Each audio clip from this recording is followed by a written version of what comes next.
अम्मा जी, मेरे पिता की तो हैसियत है, आप अपना सोचिए। ममता जब बाजार से घर पहुंची तो देखा अम्मा जी मुंह फुलाए उसका इंतजार कर रही थी। अभी तो ममता ने अपने हाथ में जो सामान था उसे भी घर में नहीं रखा। उसे पहले ही अम्मा जी जोरदार धमाके की तरह फट पड़ी। आजकल बहुत मनमानी करने लग गई हो तू अपनी। तू किससे पूछकर अलमारी खरीद कर लाई है? पैसे तो पेड़ पर उगते हैं ना, जब चाहे तोड़े और इस्तेमाल कर लिए। पति की कमाई को कमाई नहीं समझती।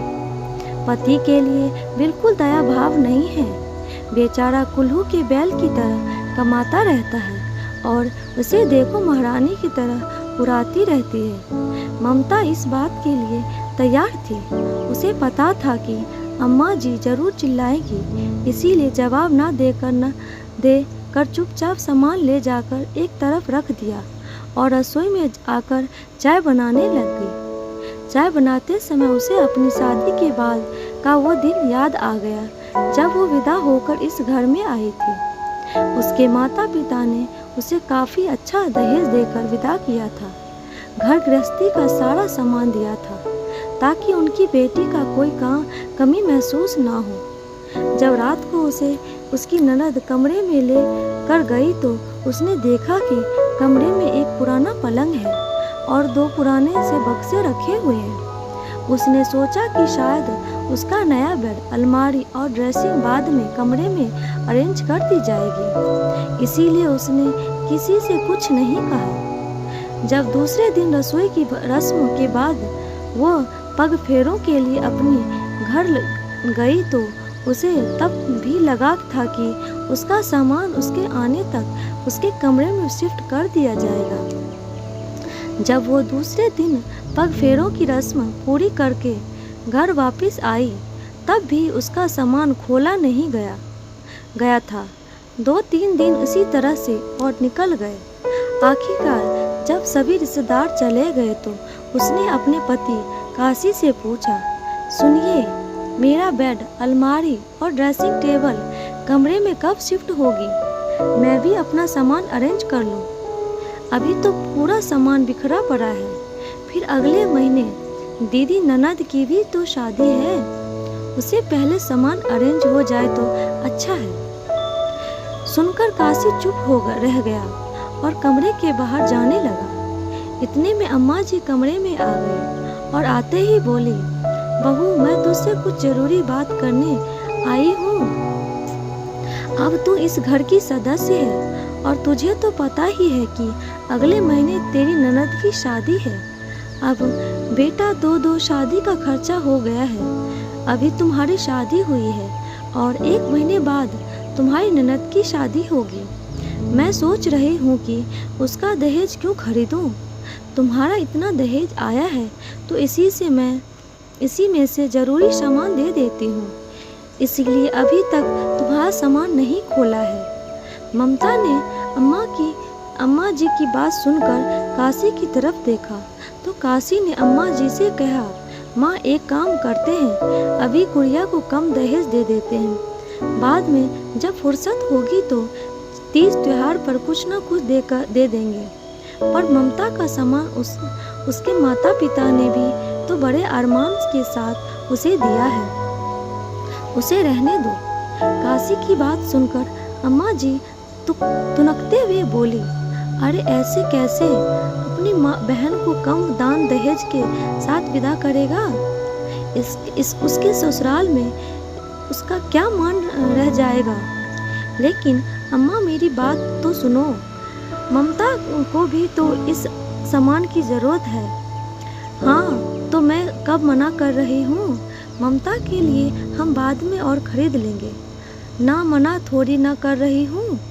धीरे धीरे दोनों माँ बेटे के बीच बहस बढ़ने लगी तो ममता ने कहा, कोई बात नहीं, आप ये सामान दीदी को ही दे दीजिए, मेरे लिए फिर बाद में ले जाइएगा। ममता के ऐसा कहते ही अम्मा जी खुश हो गई और वो सारा सामान ऐसे की ऐसे पैक रखे रहने दिया, जैसे अगले महीने में ननद की शादी में दे दिया गया। और ममता के कमरे में रखवा दिए गए वो 2 पुराने से बक्से, जिसमें उसका सामान भी मुश्किल से नहीं आ पाता था। आज इस बात को भी 2 साल हो चुके हैं, लेकिन आज तक ना अलमारी आई और ना ही दूसरा सामान।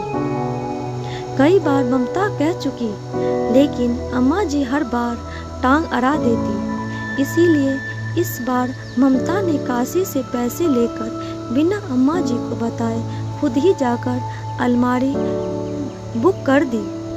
जब चाय उबलने लगे तब 2 कप में छानकर बाहर ले आई। एक कप अम्मा जी को पकड़ा दिया और दूसरा कप खुद लेकर बैठ गई। उसे इतना शांति पूर्वक बैठकर चाय पीते देखकर अम्मा जी से उसकी शांति बर्दाश्त न हुई। आखिर वापस तमतमाती हुई बोली, अरे मुझसे ही पूछ रही हूँ, मुझे और इससे नहीं, किसी और से नहीं, कि किस मुंह कर तूने अलमारी खरीदी। अच्छा, अलमारी पहुंचा दी उन लोगों ने, जरा मैं भी तो देखूं अलमारी सही से पहुंची या नहीं। कहकर ममता उठी और अपने कमरे में जाकर देखा तो अलमारी आ चुकी थी। वो अलमारी के पास गई और उसे खोलने लगी। इतने में अम्मा जी उसके पीछे पीछे उसके कमरे में आ गई। उसे अलमारी खोलकर उसका मुआयना करते देखकर फिर बोली, बड़ी बेशर्म है तू रे, तू तो यहाँ साथ तुझसे सवाल पर सवाल किए जा रही है, बजाय उसका जवाब देने के अपने ही काम में लगी हुई है। अगर अलमारी का दीदार कर लिया हो तो पलट करके अपने सास को भी जवाब दे दे, किससे पूछकर तो ये अलमारी लेकर आई है। इसमें पूछना क्या है अम्मा जी, मुझे अलमारी की ज़रूरत थी और मेरे कमरे का सामान बिखरा रहता है, इसीलिए अलमारी लेकर आई हूँ। अच्छी क्वालिटी का है ना, रंग तो बढ़िया लगा ना आपको, आखिर खुद जाकर पसंद करके लाई हूँ। उसकी बात सुनकर अम्मा जी और ज़्यादा चिढ़ गई। फालतू का पैसा खर्च कर दिया, मेरा बेटा इतनी मेहनत करके कमाता है और इसे देखो उस बस उड़ाने में लगी रहती है। अरे पिछले 2 साल से भी तो सामान रखने में आ ही रहा था ना, फिर अचानक क्या हो गया। और ये 2 बक्से दे तो रखे हैं तुझे सामान रखने के लिए, फिर क्या परेशानी है।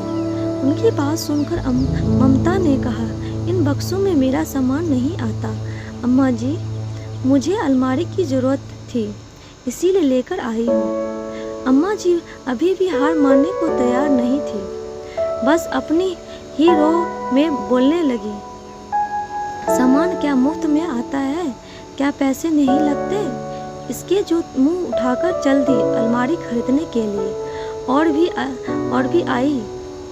बड़ी राजा महाराजाओं के घर में पली बड़ी है, यही सब सिखाया तेरे माँ बाप ने कि अपने ससुराल वालों की मर्जी के खिलाफ जाकर के काम करो।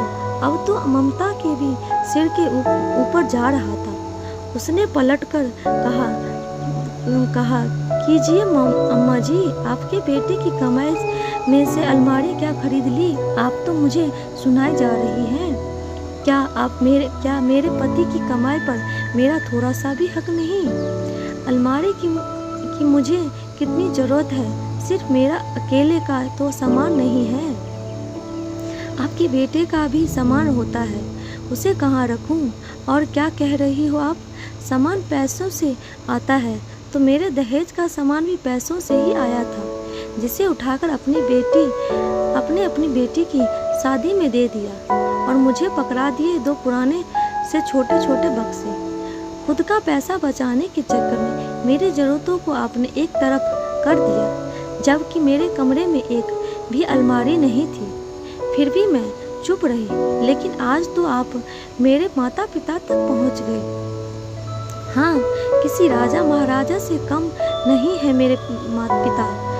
पैसा लगा करके उन्होंने अपनी बेटी को सामान दिया था, आपकी तरह नहीं कि अपनी बहू का सामान अपनी बेटी को पकड़ा दिया।